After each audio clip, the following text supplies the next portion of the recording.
I'm the director of marketing for the Gay Games Hong Kong, the largest LGBTQ themed multi-sport arts and culture event that's coming to Asia for the first time, November 3rd and 11th, 2023.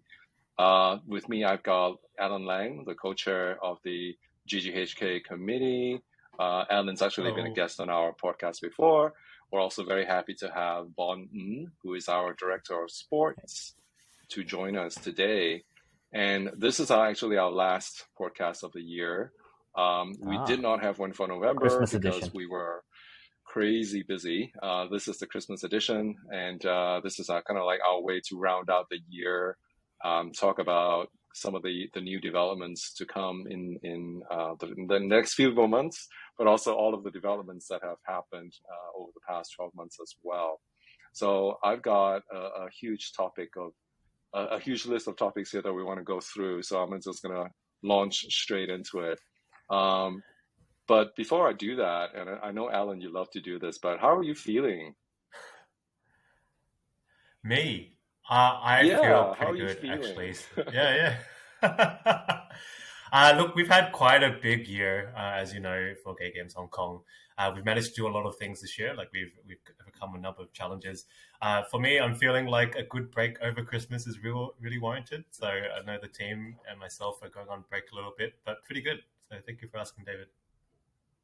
And as you know, we just came from the November celebrations of the 1 year countdown, and also presenting at the FGG annual General Assembly, AGA.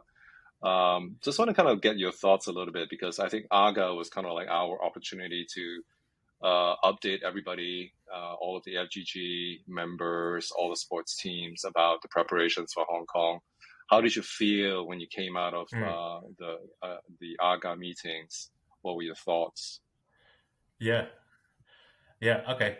So for those who don't know, the AGA meeting is something that's held every year, I believe, or we hold it a year before the Gay Games, right, itself. This year, we had to hold them in Mexico. So the team in Hong Kong did get the chance to present into the Mexico team, right, in Guadalajara. It was really good. We got to hear a lot from the Mexico team. We also got the opportunity to present on ourselves, what we achieved, what the program is going to look like, both from the arts and culture as well as from the sports point of view, right? Reception was really good. So it was very nice to hear from the FGG as well as their members about our new program, or the program that has been recut since last year. As you know, we had to make some changes to the program. We took some sports out, but we also added a lot to our arts and culture program. So the feedback was really good. It was nice to hear from the other teams as well and the progress they were making. We also talked a lot about how we could collaborate, right? How does Guadalajara, how does Hong Kong work together?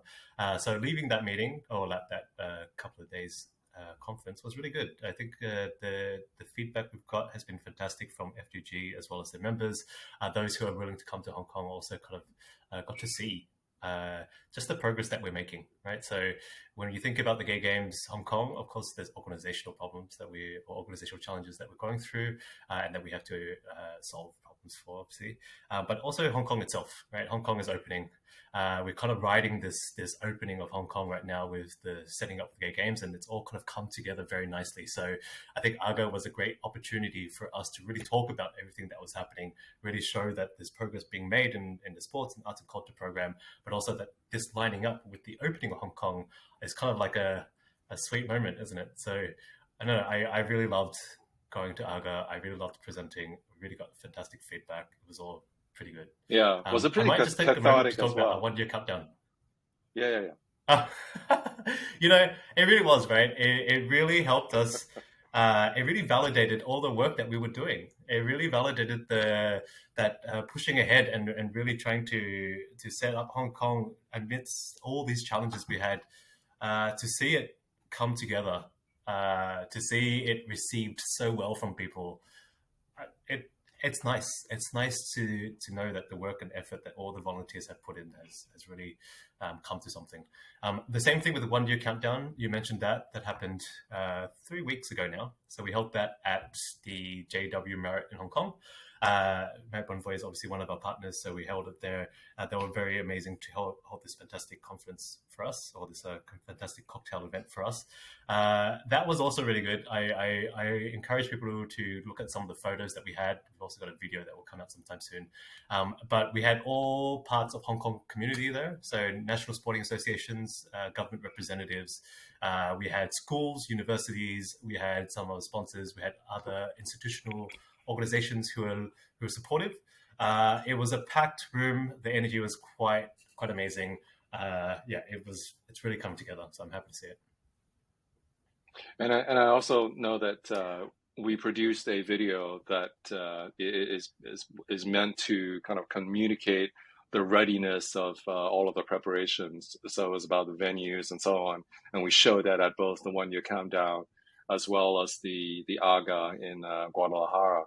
So I guess maybe the question about venues, maybe I should kind of ask Bon about this, but I know that we've been asked this question many times. Are we ready? Do we have other venues? So, I think we're kind of like done this to death now, but I guess just to ask this question one more time, are the games going to happen?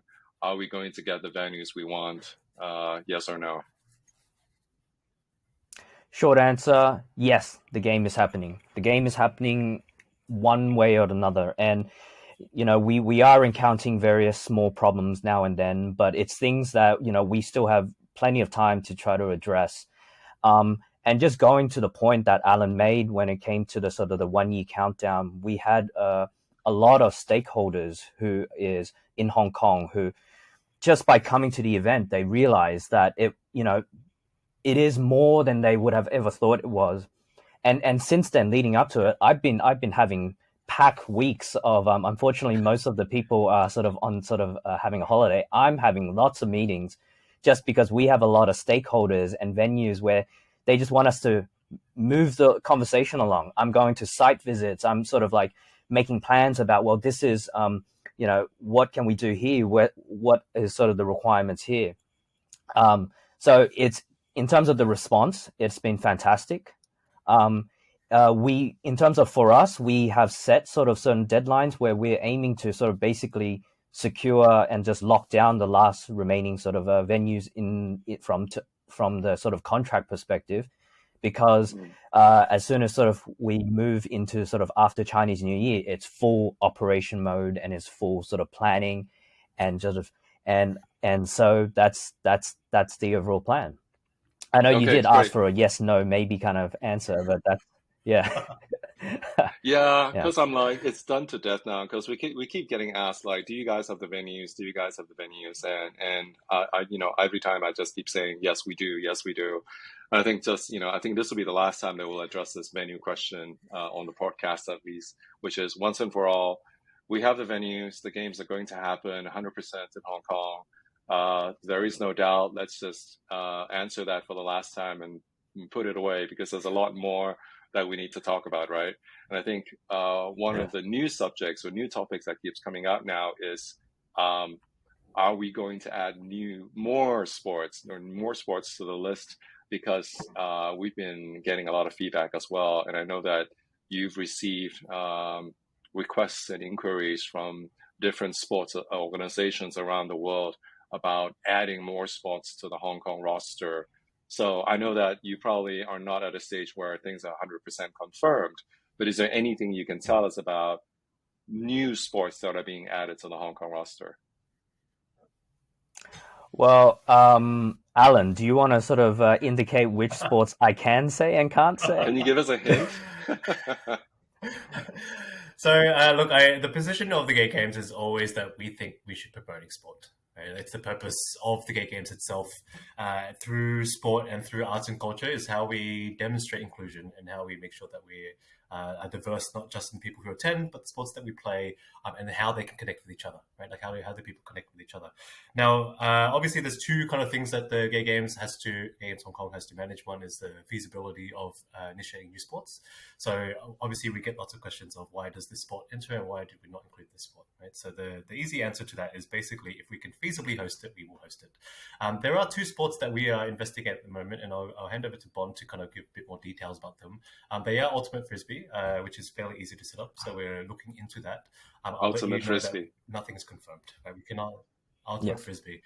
Nothing is confirmed yet. We're still investigating this, but it seems feasible. And the second one is netball, which is also something we're investigating. But we will provide information for everyone about these sports if they get confirmed into the roster. But for now, we're looking into them, is what I'll say. So yeah. And in terms of for both of those sports, we actually have very sort of productive conversation with the local Hong Kong sort of federation and associations, and they're very supportive. So in terms of when it comes to feasibility, we've ticked quite a few boxes in terms of whether those sports can go through, but obviously we need to just we need to tread slightly carefully. We gotta make sure that when we do introduce it, that it is in the sort of the best way that we can. Yeah. And once they're added to the roster, will people be able to register for them on the website pretty much immediately? How does that process work? Yeah. So once we complete the feasibility, and thank you to Bond for doing all this work. Yeah, I know you've been working over the Christmas break. Thank you very much. So once we confirm this, that we have venues, that the rule book is set up. We've discussed this with the local national sport associations. Of course, there's a big market for it. We will then work on the registration system. If that's fine as well, then yes, absolutely, we'll launch it. We'll communicate this through our social media channels. We'll advise people through our newsletters that this is happening. We'll talk to affiliated organizations as well.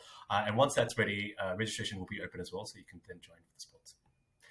Actually, can I ask correction, Bon? Ultimate Frisbee, are we going to throw that into the registration system too, are we? That's something which I am trying to actively explore, because there is two avenues that we can do. We can approach it through an official channel, or we can approach it through more of an exhibition style.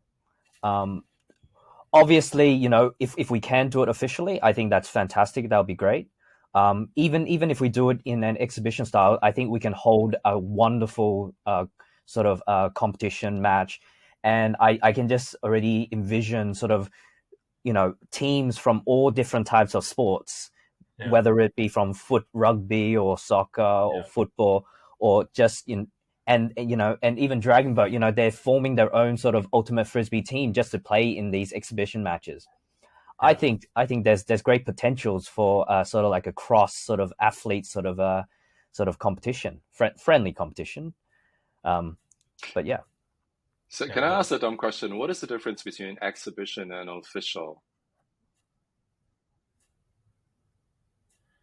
Yeah. Well, yes. So for a sport to be an official sport, under sort of the gay games requirement, we have certain sort of criteria.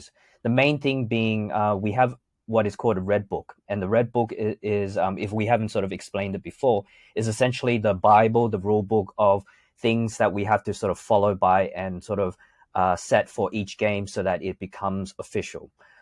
For most sports, so it's like the that FGG does already handbook, exist. Right? It is essentially the FGG handbook, but okay. for those sports.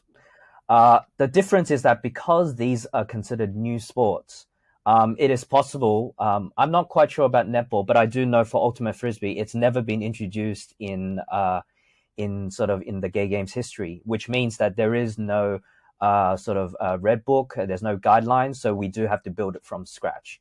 And at the same time, we do have to get approval from FGG in order to ensure that it is to met the sort of the high level of standards that we do want to provide for the overall sort of games. So it's more just like important sort of back end work from us that we have to do in order to ensure that it meets the requirement. That's from the official point of view.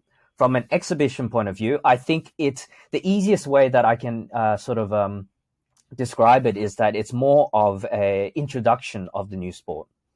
I think there is a little bit more flexibility in terms of how it's sort of introduced. From an actual sort of registration point of view, I will have to get back to you in terms of, well, if it's not an official sport, can it be on the sort of the official sort of registration site? That might be a little bit more of a technical sort of element that we would have to work around. But in that sense, when it comes to the exhibition style, it's more of an introduction. And I think even with most Olympics, you know, we sometimes hear about sort of like new sports being introduced where it exists as a sort of like a test case in the Olympics. So this can be, for example, with I think what is it? Rock climbing, and also a BMX bike in the sort of the Japan Olympics. And then the exhibition style could essentially be a good stepping stone to introduce, well, what kind of potential the games can be. And then for the next gay games, it could be sort of implemented. So that's kind of the difference.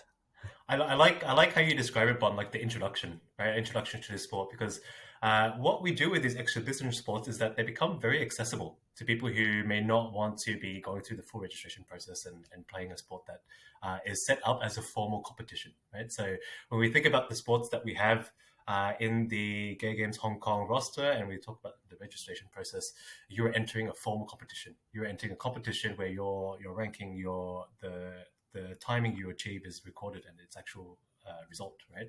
So for the exhibition matches, we tend to run these for sports that are new, as you mentioned, Bon, of course. And then there's other sports that if we, for example, cannot introduce them in time for us to set up the registration for them, what we really want to do is open up the sport so that it's still there. Like, why would we decline hosting a sport that really brings people together, that keeps people active and is very inclusive, just because the registration is not open? So for us, it's really another way for us to extend the objectives of the Gay Games, which is to promote sport, to promote participation, inclusion, right? And Ultimate Frisbee may fall into that category for sure. So I think a lot of people don't know this, but Bon, you come from a sports event management background. Can you tell us a little bit more about some of the major sports events that you've been involved with in the past? Am I correct to say that you were involved in the Spartan race, for example, for Hong Kong? Were you a part of that? Yes, sort of. So my background, I have a sort of a bit of a weird background because technically I'm a corporate lawyer by sort of practice, but I've kind of like shifted a bit in terms of the industry more towards sports and entertainment. And in that sense, I was involved in terms of in helping sort of the Hong Kong team that owns the Spartan race license. And I was helping in terms of for certain sort of leadership sort of roles when it came to sort of for the race back in 2019, which was our last race before COVID happened. Yeah, the pre-COVID sort of wonder days. I've been very fortunate in the sense that I've been able to join this company, and I've been helping them with various sort of sporting events. One of the bigger sort of sporting event that we've introduced is a competition called Hyrox, which is a fitness racing. It is originated from Germany. It's very big in sort of the European, UK, and the US market. And essentially, we're bringing this into Hong Kong and in Asia. So I think one of the expertise and the experience that I'm bringing to Gay Games, which I'm very fortunate to have that skill, is that I have sort of the experience in bringing sort of new, sort of untested sort of events, sporting events, competition events into a new market such as Hong Kong, and really trying to maneuver around sort of the various sort of, I guess it's very much an educational experience. It's very much people need to understand really what exactly is this new event bringing? What is the purpose is it supposed to serve? For Hyrox, I'm sure many people who's listening to this would have no idea what it is.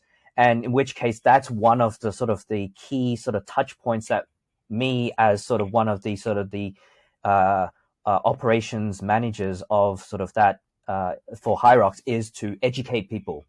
And in the same sense, it's the same for Gay Games. A lot of people, when we talk to them, when we introduce them and say, hey, I work for Gay Games, they go, oh, what is that? It's like, they've never heard of it. And the more It's like we an explain to them, the education. more sort of, Yeah. interesting.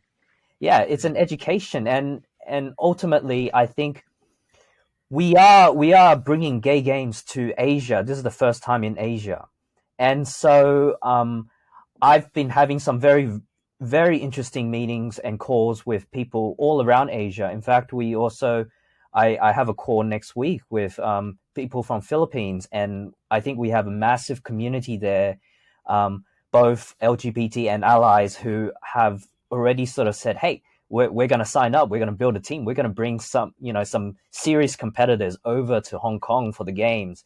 So watch out for all those sort of veteran sort of gay games, some competitors. They have some seriously good sort of athletes there. Yeah, I think Exciting. shout out to Yeah. the people in the Philippines. They've been very active on social media, Hey. tagging us a lot as well. So yeah, no, shout out to those guys. Thanks for the support. Thank you. So just one last thing. So Uprocks, that's kind of like an indoor circuit race, right? So it's like Spartan race but indoors. Is that how you would describe it? Yeah, so one of the harder thing is that essentially it's creating a new competition category. It's called fitness racing. So people often confuse it. They think, oh, so it's similar to CrossFit or similar to indoor Spartan race, which is an obstacle race. But Right. realistically, it's more. It's our goal is essentially to make High Rocks people to understand that High Rocks is this fitness racing. It's essentially involves a lot of movement and action that involves activities that you can do in gym.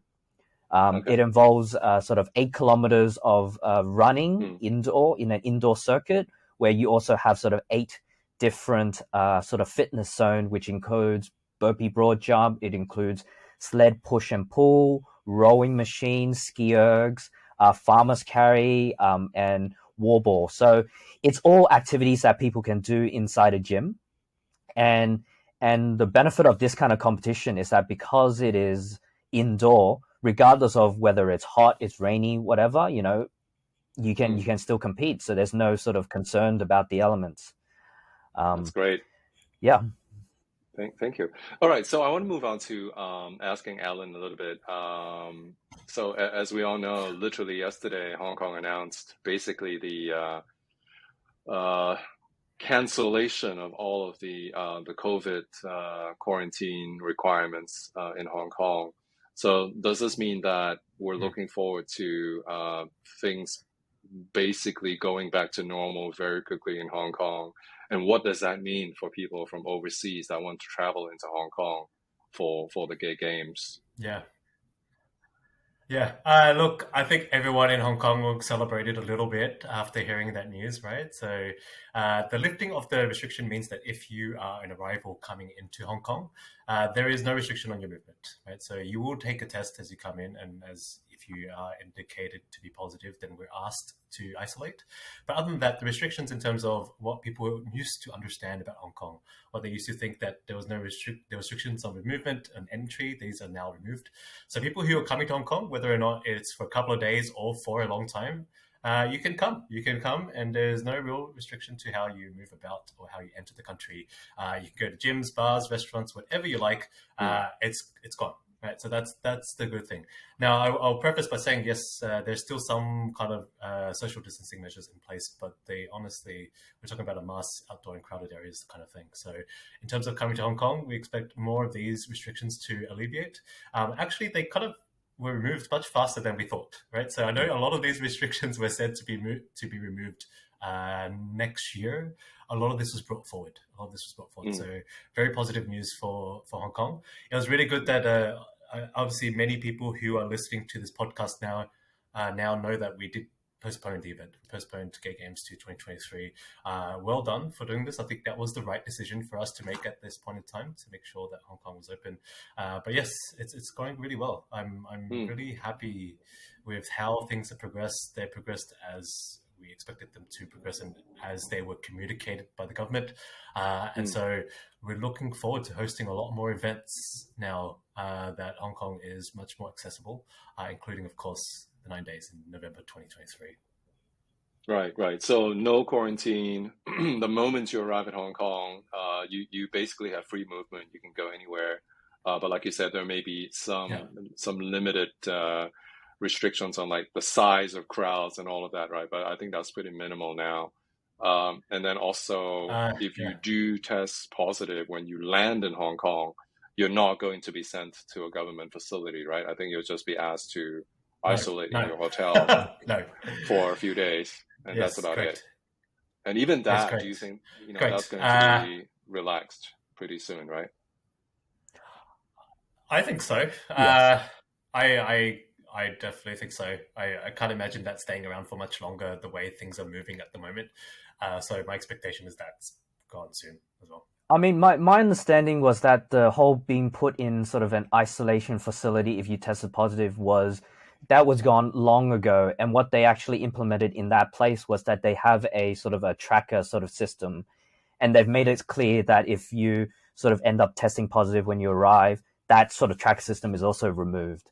So they won't monitor you, but obviously it's more of a sort of like you need to sort of self-isolate yourself. Yeah. I think that may be news to some people. We're still sometimes getting questions about, what happens if I come to Hong Kong and I test positive? And am I going to be locked away in a government facility for 7 days or whatever? So none of that is true now, right? So basically, if you do test positive, just stay in your hotel room for a couple of days and then you're good to go. You're good to go. Yeah. You're good to go. So is that like the last obstacle to people coming to Hong Kong now? I think in one of our previous podcasts, we talk about how Hong Kong is very safe. There is virtually no hate crimes here. The crime rate is low. All of that still remains true. And anything else you want people to know about Hong Kong? For those that are still trying to decide. Yeah, I mean, when I think about the last couple of years, and you guys are across this as well, we all work as one big team. The Gay Games Hong Kong team has had a lot of challenges, and a lot of this has been about perception, right? So not surprisingly, the history of Hong Kong last couple of years has really made people feel like Hong Kong's closed. It's made people feel like Hong Kong is not an accessible place to go. And we're constantly fighting this perception. We're constantly saying, hey, I'll give my example. I'm an Australian. I've had COVID before. I'm still here. I'm not thrown into any kind of government facility. I go around my day and my job and everything's fine. Like I love living here. I think we often need to repeat this message about how open Hong Kong is, how safe it is.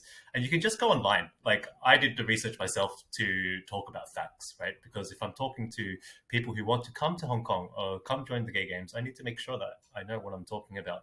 And you look up crime figures for Hong Kong, it's quite low. Like I encourage everyone to look it up. It's a very safe city. For those who used to come to Hong Kong, it's vibrant, it's thriving. When you think about the metropolitan cities in the world, Hong Kong is right up there. So yes, there was some history and some backstory that we had to kind of get through, right? I'm not denying any of that, but all the good is still here. I love the city. It's great to get around. Everyone speaks English, very accessible. There's food, restaurant, bars, parties to go to. All of that still remains. So I think I mirror your frustration, David, about having to answer these questions about can you come to Hong Kong and what will happen when you get here. No, my favorite one is, so those who have come to Hong Kong. Can we hold hands in Hong Kong? That's my favorite question that I get all the time, and I'm like, yes. 100%, yes, and the 200%. funny thing is, I feel much safer in Hong Kong when it comes to LGBTI related things than I do elsewhere. I walk around with my partner holding hands and no one bats an eye. Like it's almost like you're expecting something to happen, but it's totally fine, and no one even bats an eyelid. It's interesting being on this side of Hong Kong and hearing what people perceive it to be. For those of you who have come to Hong Kong, I know this sounds like common sense to all of you, but look, come to Hong Kong, experience it. You're not going to get stopped at the airport or anything like that. It's a very welcoming city. Yeah, exactly. So the last thing Yeah. I want to talk about is actually Sydney World Pride, which is at the end of February, early March next year. So Mm. Gay Games Hong Kong, we're going to have a float in the Mardi Gras parade. We're going to have a booth at the Yep. fair day. We're also going to have a contingent that marches in the Pride March as well. And Alan, I know you're definitely going to be there. Do you want to tell everybody why you're going to be there? So for everyone who is listening on the call, this is a big setup. I am getting married in on the week before for World Pride Mardi Gras. So for those of you who are coming to Sydney for World Pride, I encourage you to come down to a booth, say hello. I am getting married there, so I'm very excited about that. But the more important thing I'd really like to tell everyone is that there's a lot of people coming down to Sydney for Sydney World Pride. It is a big event, right? Like this is a huge event. And not only is it a very big event and a cause for celebration, there is a big contingent, like you mentioned, David, who will be going down to Sydney World Pride to represent Gay Games Hong Kong. So look forward to the float. I hear it's actually quite beautiful. So I'm really keen to see what it looks like. I'm also keen to know and learn the dance moves because I'd love to be on the float. So super keen. Look forward to it. I think the float will be pretty cool. Yeah, I think quite a few of us are going to be there as well, and so I think everybody's super excited. We have quite a few champions for GGHK that are based in Sydney and Melbourne as well. People like Wayne, and they've been extremely supportive, and so we do look forward to making a lot of things happen in Sydney. And for people who are based in the United States, we're also going to have a booth at the Sin City Classics, which is happening middle of January. And that's going to be another occasion where we'll be on hand to talk to people about GGHK and answer questions as well. So before we go, any last thoughts, Bon? Any questions that we haven't answered? Because I know you get a lot of questions. So we touched on the venue question.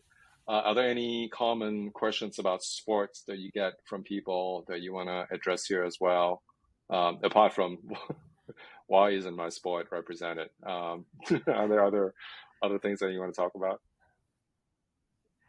I think as we're moving forward, there's gonna be it's gonna get much more busy. It's gonna I think I don't have any sort of particular questions that I think people would ask at this moment, but as people start sort of I think one of the main questions that people would be interested in is how many sort of sports can I do?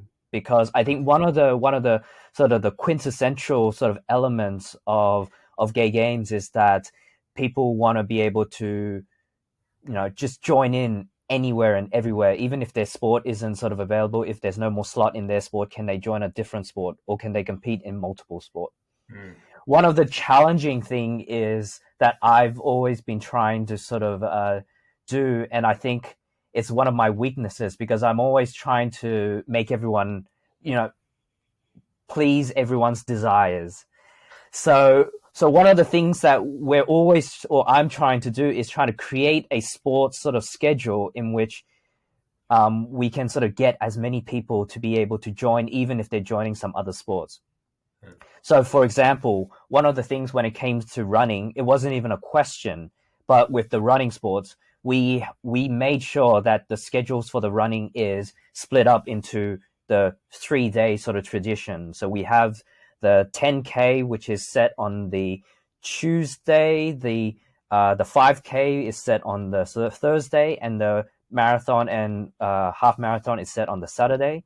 But we're also, because we're introducing trail running on the sort of the Sunday, first Sunday of the 5th. So then what we're doing is we're introducing this 4-day challenge for any sort of runners who want to experience basically all of Hong Kong, because the 4 locations that we set is literally in almost the 4 different points of Hong Kong that you can do.